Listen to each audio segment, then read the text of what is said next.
The Wonderful Wizard of Oz by Lyman Frank Baum. Chapter 12. The Search for the Wicked Witch. The soldier with the green whiskers led them through the streets of the Emerald City until they reached the room where the guardian of the gates lived. This officer unlocked their spectacles to put them back in his great box, and then he politely opened the gate for our friends. "Which road leads to the Wicked Witch of the West?" asked Dorothy. "There is no road," answered the guardian of the gates. "No one ever wishes to go that way." "How, then, are we to find her?" inquired the girl. "That will be easy," replied the man, "for when she knows you are in the country of the Winkies she will find you, and make you all her slaves." "Perhaps not," said the Scarecrow, "for we mean to destroy her." "Oh, that is different," said the guardian of the gates. "No one has ever destroyed her before, so I naturally thought she would make slaves of you, as she has of the rest. But take care, for she is wicked and fierce, and may not allow you to destroy her. Keep to the west, where the sun sets, and you cannot fail to find her." They thanked him and bade him goodbye, and turned toward the west, walking over fields of soft grass dotted here and there with daisies and buttercups. Dorothy still wore the pretty silk dress she had put on in the palace, but now, to her surprise, she found it was no longer green, but pure white. The ribbon around Toto's neck had also lost its green color and was as white as Dorothy's dress. The Emerald City was soon left far behind. As they advanced, the ground became rougher and hillier, for there were no farms nor houses in this country of the West, and the ground was untilled. In the afternoon the sun shone hot in their faces, for there were no trees to offer them shade, so that before night Dorothy and Toto and the lion were tired, and lay down upon the grass and fell asleep, with the Woodman and the Scarecrow keeping watch. Now the Wicked Witch of the West had but one eye, yet that was as powerful as a telescope, and could see everywhere. So, as she sat in the door of her castle, she happened to look around and saw Dorothy lying asleep, with her friends all about her. They were a long distance off, but the Wicked Witch was angry to find them in her country, so she blew upon a silver whistle that hung around her neck. At once there came running to her from all directions a pack of great wolves. They had long legs and fierce eyes and sharp teeth. "Go to those people," said the witch, "and tear them to pieces." "Are you not going to make them your slaves?" asked the leader of the wolves. "No," she answered, "one is of tin, and one of straw, one is a girl and another a lion. None of them is fit to work, so you may tear them into small pieces." "Very well," said the wolf, and he dashed away at full speed, followed by the others. It was lucky the Scarecrow and the Woodman were wide awake and heard the wolves coming. "This is my fight," said the Woodman, "so get behind me and I will meet them as they come." He seized his axe, which he had made very sharp, and as the leader of the wolves came on, the Tin Woodman swung his arm and chopped the wolf's head from its body, so that it immediately died. As soon as he could raise his axe another wolf came up, and he also fell under the sharp edge of the Tin Woodman's weapon. There were 40 wolves, and 40 times a wolf was killed, so that at last they all lay dead in a heap before the Woodman. Then he put down his axe and sat beside the Scarecrow, who said, "It was a good fight, friend." They waited until Dorothy awoke the next morning. The little girl was quite frightened when she saw the great pile of shaggy wolves, but the Tin Woodman told her all. She thanked him for saving them and sat down to breakfast, after which they started again upon their journey. Now this same morning the Wicked Witch came to the door of her castle and looked out with her one eye that could see far off. She saw all her wolves lying dead, and the strangers still traveling through her country. This made her angrier than before, and she blew her silver whistle twice. Straightway a great flock of wild crows came flying toward her, enough to darken the sky. And the Wicked Witch said to the King Crow, "Fly at once to the strangers, peck out their eyes and tear them to pieces."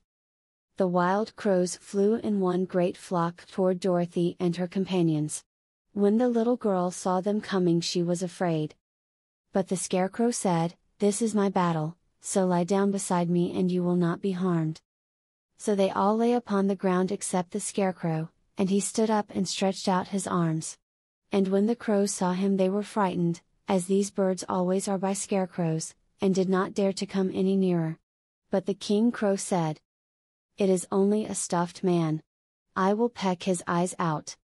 The King Crow flew at the scarecrow, who caught it by the head and twisted its neck until it died. And then another crow flew at him, and the scarecrow twisted its neck also. There were 40 crows, and 40 times the scarecrow twisted a neck, until at last all were lying dead beside him. Then he called to his companions to rise, and again they went upon their journey. When the Wicked Witch looked out again and saw all her crows lying in a heap, she got into a terrible rage, and blew 3 times upon her silver whistle. Forthwith there was heard a great buzzing in the air, and a swarm of black bees came flying toward her. "Go to the strangers and sting them to death," commanded the witch, and the bees turned and flew rapidly until they came to where Dorothy and her friends were walking. But the woodman had seen them coming, and the scarecrow had decided what to do. "Take out my straw and scatter it over the little girl and the dog and the lion," he said to the woodman, "and the bees cannot sting them." This the woodman did, and as Dorothy lay close beside the lion and held Toto in her arms, the straw covered them entirely. The bees came and found no one but the woodman to sting, so they flew at him and broke off all their stings against the tin, without hurting the woodman at all. And as bees cannot live when their stings are broken, that was the end of the black bees, and they lay scattered thick about the woodman, like little heaps of fine coal. Then Dorothy and the lion got up, and the girl helped the Tin Woodman put the straw back into the scarecrow again, until he was as good as ever. So they started upon their journey once more. The Wicked Witch was so angry when she saw her black bees in little heaps like fine coal that she stamped her foot and tore her hair and gnashed her teeth. And then she called a dozen of her slaves, who were the Winkies, and gave them sharp spears, telling them to go to the strangers and destroy them. The Winkies were not a brave people, but they had to do as they were told. So they marched away until they came near to Dorothy. Then the lion gave a great roar and sprang towards them, and the poor Winkies were so frightened that they ran back as fast as they could. When they returned to the castle, the Wicked Witch beat them well with a strap, and sent them back to their work, after which she sat down to think what she should do next. She could not understand how all her plans to destroy these strangers had failed, but she was a powerful witch, as well as a wicked one, and she soon made up her mind how to act. There was, in her cupboard, a golden cap, with a circle of diamonds and rubies running round it. This golden cap had a charm. Whoever owned it could call 3 times upon the winged monkeys, who would obey any order they were given. But no person could command these strange creatures more than 3 times. Twice already the Wicked Witch had used the charm of the cap. Once was when she had made the Winkies her slaves, and set herself to rule over their country. The winged monkeys had helped her do this. The second time was when she had fought against the great Oz himself, and driven him out of the land of the West. The winged monkeys had also helped her in doing this. Only once more could she use this golden cap, for which reason she did not like to do so until all her other powers were exhausted. But now that her fierce wolves and her wild crows and her stinging bees were gone, and her slaves had been scared away by the cowardly lion, she saw there was only one way left to destroy Dorothy and her friends. So the Wicked Witch took the golden cap from her cupboard and placed it upon her head. Then she stood upon her left foot and said slowly, "Epp, Pepe, Cock-K." Next she stood upon her right foot and said, "Hillo, hollow, hello." After this she stood upon both feet and cried in a loud voice, "Ziz-zai, zoo-zai, zik." Now the charm began to work. The sky was darkened, and a low rumbling sound was heard in the air. There was a rushing of many wings, a great chattering and laughing, and the sun came out of the dark sky to show the Wicked Witch surrounded by a crowd of monkeys, each with a pair of immense and powerful wings on his shoulders. One, much bigger than the others, seemed to be their leader. He flew close to the witch and said, "You have called us for the 3rd and last time.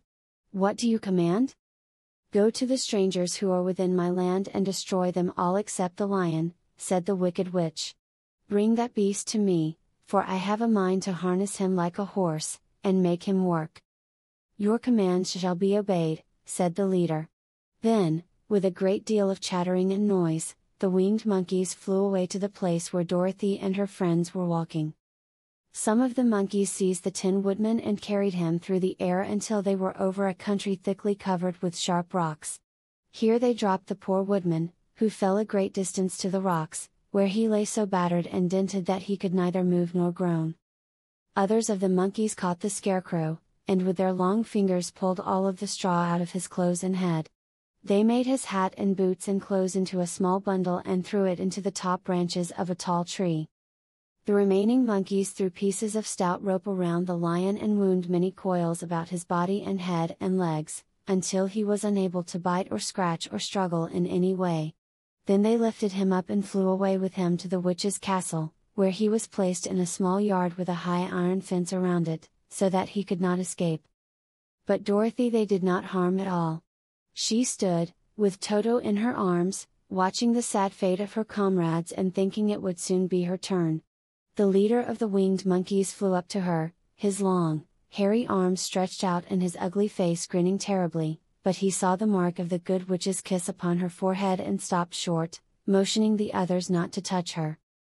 "We dare not harm this little girl," he said to them, "for she is protected by the power of good, and that is greater than the power of evil. All we can do is to carry her to the castle of the Wicked Witch and leave her there."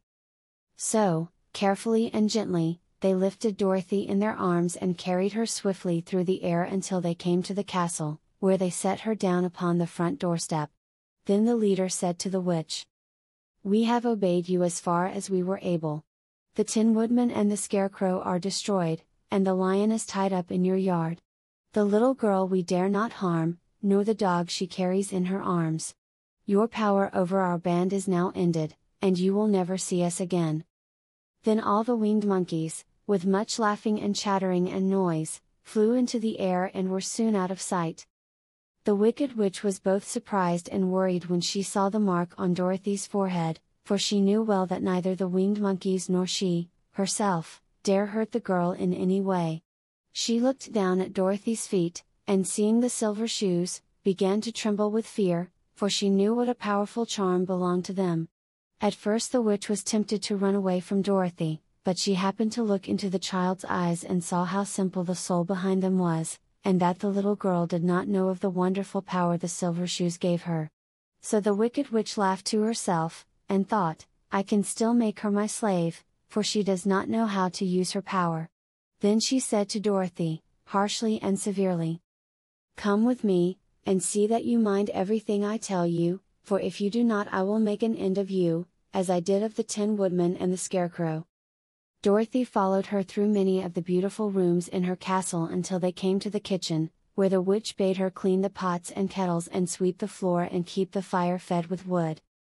Dorothy went to work meekly, with her mind made up to work as hard as she could, for she was glad the Wicked Witch had decided not to kill her. With Dorothy hard at work, the witch thought she would go into the courtyard and harness the cowardly lion like a horse. It would amuse her, she was sure, to make him draw her chariot whenever she wished to go to drive. But as she opened the gate the lion gave a loud roar and bounded at her so fiercely that the witch was afraid, and ran out and shut the gate again. "If I cannot harness you," said the witch to the lion, speaking through the bars of the gate, "I can starve you. You shall have nothing to eat until you do as I wish." So after that she took no food to the imprisoned lion, but every day she came to the gate at noon and asked, "Are you ready to be harnessed like a horse?" And the lion would answer, "No. If you come in this yard, I will bite you." The reason the lion did not have to do as the witch wished was that every night, while the woman was asleep, Dorothy carried him food from the cupboard. After he had eaten he would lie down on his bed of straw, and Dorothy would lie beside him and put her head on his soft, shaggy mane, while they talked of their troubles and tried to plan some way to escape. But they could find no way to get out of the castle, for it was constantly guarded by the yellow Winkies, who were the slaves of the Wicked Witch and too afraid of her not to do as she told them. The girl had to work hard during the day, and often the witch threatened to beat her with the same old umbrella she always carried in her hand. But, in truth, she did not dare to strike Dorothy, because of the mark upon her forehead. The child did not know this, and was full of fear for herself and Toto. Once the witch struck Toto a blow with her umbrella and the brave little dog flew at her and bit her leg in return. The witch did not bleed where she was bitten, for she was so wicked that the blood in her had dried up many years before. Dorothy's life became very sad as she grew to understand that it would be harder than ever to get back to Kansas and Aunt Em again. Sometimes she would cry bitterly for hours, with Toto sitting at her feet and looking into her face, whining dismally to show how sorry he was for his little mistress. Toto did not really care whether he was in Kansas or the Land of Oz so long as Dorothy was with him, but he knew the little girl was unhappy, and that made him unhappy too. Now the Wicked Witch had a great longing to have for her own the silver shoes which the girl always wore. Her bees and her crows and her wolves were lying in heaps and drying up, and she had used up all the power of the golden cap, but if she could only get hold of the silver shoes, they would give her more power than all the other things she had lost. She watched Dorothy carefully, to see if she ever took off her shoes, thinking she might steal them. But the child was so proud of her pretty shoes that she never took them off except at night and when she took her bath. The witch was too much afraid of the dark to dare go in Dorothy's room at night to take the shoes, and her dread of water was greater than her fear of the dark, so she never came near when Dorothy was bathing. Indeed, the old witch never touched water, nor ever let water touch her in any way. But the wicked creature was very cunning, and she finally thought of a trick that would give her what she wanted. She placed a bar of iron in the middle of the kitchen floor, and then by her magic arts made the iron invisible to human eyes. So that when Dorothy walked across the floor she stumbled over the bar, not being able to see it, and fell at full length. She was not much hurt, but in her fall one of the silver shoes came off, and before she could reach it, the witch had snatched it away and put it on her own skinny foot. The wicked woman was greatly pleased with the success of her trick, for as long as she had one of the shoes she owned half the power of their charm, and Dorothy could not use it against her, even had she known how to do so. The little girl, seeing she had lost one of her pretty shoes, grew angry, and said to the witch, "Give me back my shoe." "I will not," retorted the witch, "for it is now my shoe, and not yours." "You are a wicked creature!" cried Dorothy. "You have no right to take my shoe from me." "I shall keep it, just the same," said the witch, laughing at her, "and someday I shall get the other one from you, too." This made Dorothy so very angry that she picked up the bucket of water that stood near and dashed it over the witch, wetting her from head to foot. Instantly the wicked woman gave a loud cry of fear, and then, as Dorothy looked at her in wonder, the witch began to shrink and fall away. "See what you have done!" she screamed. "In a minute I shall melt away." "I'm very sorry, indeed," said Dorothy, who was truly frightened to see the witch actually melting away like brown sugar before her very eyes. "Didn't you know water would be the end of me?" asked the witch, in a wailing, despairing voice. "Of course not," answered Dorothy. "How should I?"